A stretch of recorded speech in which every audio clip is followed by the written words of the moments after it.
Good morning, students. Welcome to 8th Standard Social Science History 7th Unit Urban Changes during the British period. So, children, listen carefully to this session, and in case of any doubts, make a note of it, which shall be clarified on the day of reopening. So, let's enter into today's topic. Today, we are going to see what all the development took place during the British rule. So, the three important towns which emerged is ancient towns, medieval towns and modern towns. So, the evolution of towns was the urban settlement. So, evolution of town was urban settlement, and there were three towns. So, the towns can be classified into three in India. One is ancient town, second one is medieval town, and third one is modern town. So, first is ancient towns. So, ancient means during the early period. So, what all the towns emerged during the early period? So, let's see it. In ancient times, towns emerged in and around of residential place of kings and its location easily accessible to sea and rivers for trade. So, during the ancient period, the towns emerged in and around the residential means the palace of kings, and its location was very easy through which we can access the sea for trade. And also most of them developed as administrative, religious and cultural centers. For example of ancient towns are Harappa, Mohenjo-daro, Varanasi, Allahabad and Madurai are well known ancient towns. So, some examples of ancient towns are Harappa, Mohenjo-daro, Varanasi, Allahabad and Madurai. So, now let's move on to medieval towns. So, medieval towns means during the medieval history, that is mostly occupied by the Delhi Sultans and the Muslim rulers. So, let's see it. During the medieval times, most of the towns developed as headquarters of principalities and kingdoms. They function either fort city or port city. Important among them are Delhi, Hyderabad, Jaipur, Lucknow, Agra and Nagpur. So, some important towns during the medieval period are Delhi, Hyderabad, Jaipur, Lucknow, Agra and Nagpur, which served as both fort city means fortified city where the British built the forts, and port city means the trading point. And also, now let's move on to modern towns. So, modern towns means with the arrival of Europeans. So, when the British entered into India. So, let's see it. So, during the advent of Europeans, so with the arrival of Europeans, it brought about new changes in the development of towns. So, they first developed some coastal towns such as Surat. So, the Europeans, they developed the coastal areas such as Surat, Daman, Goa and Pondicherry. The British, after consolidated their power in India, developed three main cities, that is Mumbai, Chennai and Kolkata, as the administrative headquarters and trading centers. So, the British three main presidential cities were Mumbai, Chennai and Kolkata. They made these cities as their headquarters and trading centers. And then, now let's see what are the unique features of urbanization under the British. So, first one is deindustrialization, second one is deurbanization, and third one is the growth of new urban centers. So, first one is deindustrialization, deurbanization and the growth of new urban centers. So, let's see the definition for each.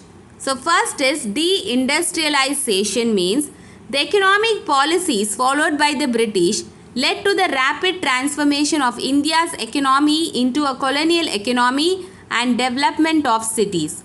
So, the economic policy which was laid by the British East India Company, it led to a transformation. So, the India's economy, it became the British economy. And also, the effect of this wholesale destruction of the Indian manufacturing industries led to the ruin of millions of artisans and craftsmen. there was a sudden collapse of urban handicrafts industry which had for centuries made India's name in the market of the entire civilized world. So as we have seen in the industry lesson, the British, they brought some industrial policies which affected our Indian traditional handicraft business. So the economy of India became the British economy. And as a result, old populous manufacturing towns such as Dhaka, Murshidabad, Surat and Lucknow lost their previous importance, and the entire industrial structure crashed down under the stiff competition of imported goods. So we have seen earlier that the British, they imported the machine made goods which gave a tough competition for our Indian handicraft goods. The high import duties and other restriction imposed on the import of Indian goods into Britain and Europe led to the decline of Indian industries. Thus, India became the agricultural colony of Britain. So, the high tax which the British imposed for the Indian goods, it led to the decline for the Indian handicraft industries, and the British, they made India as their agricultural colony. So they made India to produce the commercial crops like indigo and some food crops. So now let's move on to de-urbanization. So what is the meaning of de-urbanization? The transformation of India's economy into a colonial one, a market for the manufacturers and source for the supply of the raw materials to her industries, it hurt the industrial and commercial base of a number of towns. So, the British made India as a supplier of raw materials instead of producing the product. The gradual erosion of the king's power led to the demise of towns associated with their rule. Even the king, they lost the power to the British. Agra, once an imperial city in the first quarter of 19th century, was surrounded by extensive ruins all around, and the native rulers lost their kingdoms to the British by means of various policies of the colonial power. So by means of the various industrial policy, the native rulers and the rulers of India, they lost their power to the British. Another factor which contributed to the decline of urban centers of the pre-British period was the introduction of the network of railroads in India since 1853. So, the another factor which contributed to the decline of urban centers during the British period was introduction of railroads in 1853. The introduction of railways resulted in the diversion of trade routes, and every railway station became the point of export of raw material. So the introduction of railways, it made the British and it brought the advantage for the British to export the raw materials at every point. So the railways enabled the British manufacturers to reach every nook and corner of the country and uprooted the traditional industries in the villages of the country. So now let's move on to the growth of new urban centers. The growth of new urban centers.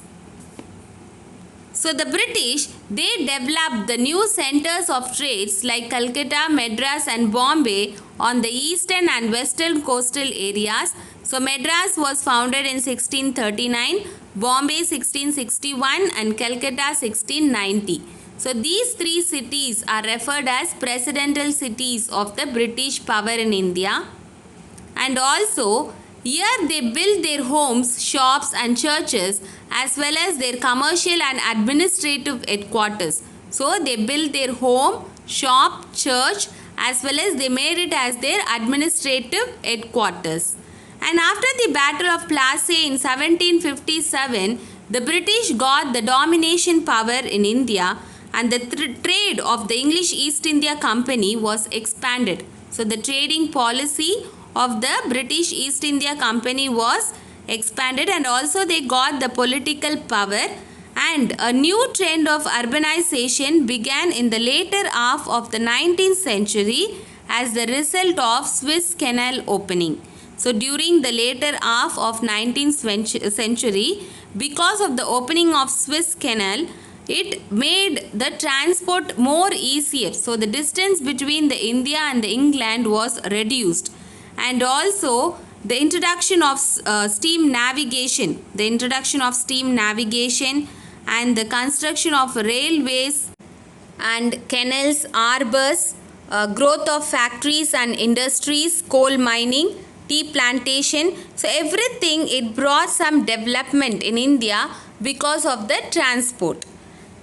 So let's see the definition for urban area. So urban area means is a one that has high population density, engaged in occupations rather than food production, living in highly built environment. So urban means fully developed place.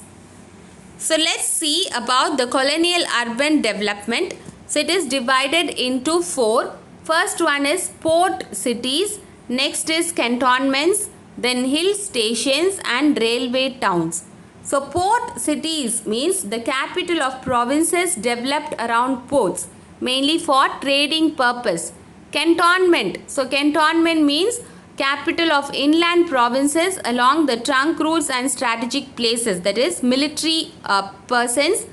Hill station means a social space developed by the colonial community for health and recreation. Railway towns is developed on the plains for quick movement of troops as well as transport of goods. So this is how the colonial urban development took place. Port city, cantonment is for military related things, hill stations and then railway towns.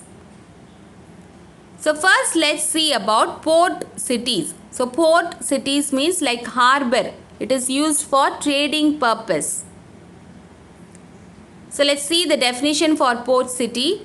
The British arrived in India for trading. Madras, Calcutta and Bombay became the important ports and they played important role in trade. So the British, they mainly arrived into India for trading purpose and they made Madras, Bombay and Calcutta as their important ports. And also they built many structures. So the British, they built many tall European styled buildings. The English East India Company built many factories, and the first fort which was built by the British is Fort St. George in Madras. So the first fort built by British is Fort St. George in Madras, and also Fort William in Calcutta. So Fort William in Calcutta are best example of British architecture. So next let's move on to cantonment towns. So cantonment means military area. So the British, they occupied the Indian territory and political power by their military force. So the British, they got the dominating power in India because of their military force. So they needed strong military camps and established cantonments. So cantonments means where the military person will get training and where they stay. Army people began to live in these places and gradually they were grown up to a city. So army people, they began to live in these areas and gradually it has turned into a city. For example, Kanpur and Lahore. So next is hill station. So next one is hill stations. So the hill stations were distinctive features of colonial urban development. Although hill stations were not unknown prior to their founding by the British in India, they were few and had a small population and were often visited for specific purpose. So the hill station, they have less population and the British officers, they visit the hill station for a specific purpose. For example, the Srinagar was a Mughal recreational center. The Srinagar was Mughal recreational center where the Mughal emperors, they go and relax themselves. And next one is Kedarnath. Kedarnath and Badrinath were Hindu religious centers. Kedarnath and Badrinath were Hindu religious center. So the British, they are coming from a cool temperature climate area. So the British are coming from a cool temperature climate area So they found the Indian summer season inhospitable, means they were not adapted to the Indian summer season. So they wanted to go and rest themselves in a cool places. So they choose the hill stations. So the cool climate of Indian hills was seen as protective and advantage. It protected the Europeans from hot weather and epidemics. So the cool climate of Indian hills was found to be a protective factor for the Europeans because they came from a cool weather area. So they built up the alternative capitals in cool areas, like Darjeeling was the alternative of Calcutta. So Darjeeling was alternative of Calcutta and Dehradun was alternative of Delhi. It may be asked in one word. And also, hill station became strategic places for billeting troops, guarding frontiers and launching campaigns. Hill stations were developed both in North and South India. For example, Shimla, Nainital, Darjeeling, Ottakamandu and Kodaikanal were the hill station used by the British armies. And next one is, the Shimla was founded during the Gurkha War of 1814 to 16. So Shimla was founded during the Gurkha War 1814 to 16, and Darjeeling was wrested from the rulers of Sikkim in 1835. So Darjeeling was captured from the rulers of Sikkim in the year 1835. These hill stations were also developed as sanatoriums, that means places for soldiers for rest and recovery for illness. So these hill stations were also developed as sanatorium for the soldiers to recover from the illness, and the introduction of railways made hill stations more accessible. So now let's move on to railway towns. So railway towns were also a type of urban settlements and were established in the year 1853. So railway town is also a urban settlement, and it was started in 1853 after the introduction of railways by the British. By the nature of railway transport, all the towns were located on the plains. For example, Delhi, Mumbai and Kolkata. And next one is creation of municipalities and corporation. So how the municipality and corporation came into existence. So these are all the local bodies. So let's see the phases. There were three different phases in the creation of municipality and corporation. First is first phase in the year 1688 to 1882. Then the second phase 1882 to 1920. Then third phase 1920 to 1950. So let's see the details about each phase. So first phase, municipal government in India has been in existence since 1688. So the formula or the policy of municipal government in India was started in the year 1688 with the formation of Madras Municipal Corporation, and the head of the corporation is mayor. And Sir Josiah Child, one of the directors of the East India Company, was responsible for the formation of corporation. So Sir Josiah Child, he was responsible for the formation of corporation, and according to the Charter Act of 1793, established municipal administration in the three presidency towns. So according to the Charter Act of 1793, municipal corporation was established in three presidency towns, means Madras, Bombay and Calcutta. And the Charter Act of 1793 established municipal administration in the three presidency towns, as well as according to the provision of the Act of 1850, municipalities were formed in northwestern frontier provinces, Oudh and Bombay. And then Lord Mayo's famous resolution. So Lord Mayo resolution of 1870 intended to afford opportunities for the development of self-government. So according to Lord Mayo of 1870, self-government was formed, that is local government was formed. And next is second phase of municipality and corporational development, which started in the year 1882 to 1920.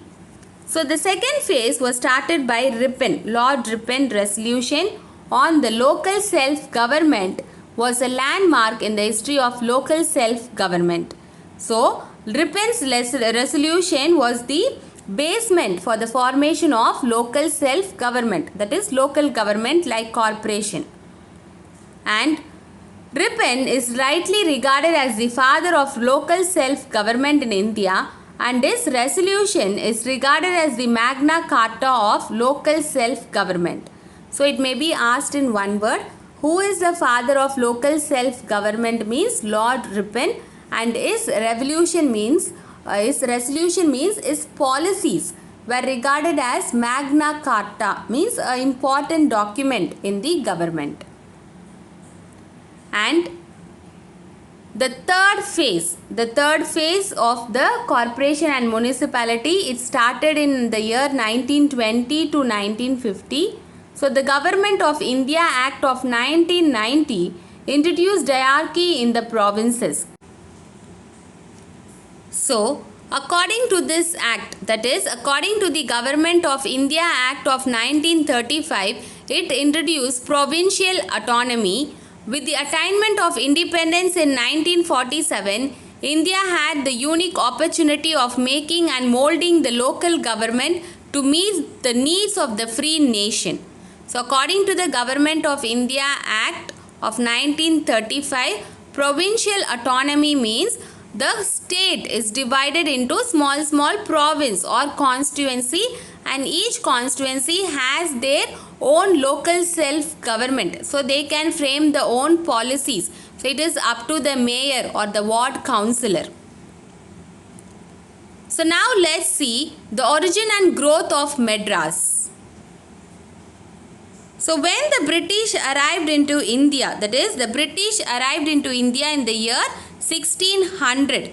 So the beginning of the city of Madras goes back to the earliest stages of the British commercial enterprise in India, and the British East India Company was started in 1600 AD. So 12 years after that, a factory was set up at Surat. So after the arrival of British, 12 years after that, a factory was set up at Surat on the west coast. Subsequently, the search for textiles brought British merchants to have port on the east coast. And presently, Fort St. George is the power center of Tamil Nadu state government, extending across 172 square kilometer or 66 square miles. It is the first fort built by the British, and at present it is the Tamil Nadu Legislative Office or Secretariat Office. And the English, after some efforts, secured the privilege of building a factory at Masulipatinam. Later that, Masulipatinam was in the throes of a famine. In spite of every assurance of protection, English trade did not thrive at that place. So they started their first factory at Masulipatinam, and because of the famine, they wanted to shift the place. So they looked for a nice place. At that time, they saw Madras. So then the English traders looked for a new site. So the English traders, they looked for the new site to set up the factory. So Francis Day, he was a member of Masulipatinam Council and the chief of Armagan factory, made the voyage of exploration in 1637 with a view to choose the site for the new settlement. So because of the famine in Masulipatinam, the British East India Company, they wanted to find the new site to set up the factory, and Francis Day, he was one of the member of the council. He started his exploration. And then at last, he was given the offer to choose Madrasapatnam. At last, he was given the offer to choose Madrasapatnam, which is called Madras. The official grant for the land was given by Dharmala Venkatapati Nayak, the deputy of the Raja Chandragiri. So Raja Chandragiri, he only gave Madras to the British East India Company. And Dharmala gave British a piece of land between the Kuam River and the Egmore, In 1639, the deed was signed by the English East India Company's Francis Day, accompanied by his interpreter Beri Tirumappa and superior Andrew Coogan. So, Dharmala, he gave British a piece of land between the Coombe and Egmore side. In the year 1639, a contract or the deed was signed by the English East India Company's council member, that is Francis Day. He was accompanied by his interpreter Beri Timmappa and superior Andrew Coogan. And then Andrew Coogan, he was the chief of Masulipatnam factory, was granted permission to establish a factory cum trading post and a fort at Madrasapatnam in 1639. So, Dharmapala is the ruler of Chandragiri. He gave permission for the British East India Company to set up a factory at Madrasapatnam in the year 1639, which was signed between Francis Day and the ruler. And this fortified settlement came to be known as Fort St. George Settlement. It is otherwise referred to as White Town. So, the place of settlement of British officers were referred as White Town, while the nearby villages inhabited by the local population was called Black Town. So, both White and Black Town are collectively known as Madras. And then Dharmala Venkatabadi, he gave the English the grant of Madrasapatnam. He was under the control of Venkatabadi Rayalu, the Raja of Chandragiri. So, he only granted Madras to East India Company. Venkatabadi was succeeded by Sringarayalu in 1642. He issued a new grant to English in 1645 called Srirangarayapattnam. So, Venkatabadi, he was succeeded by one successor. His name is Srirangarayalu. In the year 1642, he issued English a new piece of land, and that land name is called Srirangarayapattnam, that is Srirangam, in the year 1645. Venkatabadi desired that the name Chennapatnam should be given to the new fort and settlement of English after his father Chennappa Nayaka. So, Venkatabadi, he have a desire to keep the new settlement name as Chennapatnam because his father name is Chennappa Nayaka, but the English preferred to call the two united towns by the name of Madrasapatnam. So, now let's see the making of Chennai. So, how the Chennai was born. Chennai was once a group of villages set amidst palm fringed paddy fields until two English East India Company merchants visited there. So, once it was a village until Francis Day and Andrew Coogan visited. Before that, it was a village, group of village. And then Raja Mahal in Chandragiri Palace, where Sir Francis Day of the East India Company was granted land in the year 1639 in order to set up the factory, which later came to be known as Madras. And also this first factory was completed on St. George Day, that is 23rd April 1640, and the fort was named as St. George Fort. So the Day and Coogan, that is Francis Day and Andrew Coogan, were jointly responsible for the construction of Fort St. George. This was the East India Company's principal settlement until 1774. That means it was the headquarters till 1774. The Madras Presidency during the British regime covered a vast expanse of the southern part of India that encompasses modern-day Tamil Nadu, Lakshadweep Island, northern Kerala, Rayalaseema, coastal Andhra, districts of Karnataka and various districts of southern Odisha. So, these are all the parts which was considered as Tamil Nadu. And also, after independence in 1947, the Madras Presidency became the state of Madras, and the other regions that were a part of the erstwhile presidency were constituted in separate states of Andhra Pradesh, Kerala and Mysore under the States Reorganization Act of 1956. So according to the State Reorganization Act of 1956, the states were separated from Tamil Nadu. And then later on in 1969, the state of Madras was rechristened as Tamil Nadu, and on 17 July 1996, Madras was officially renamed as Chennai. So on 17 July 1996, Madras was renamed as Chennai.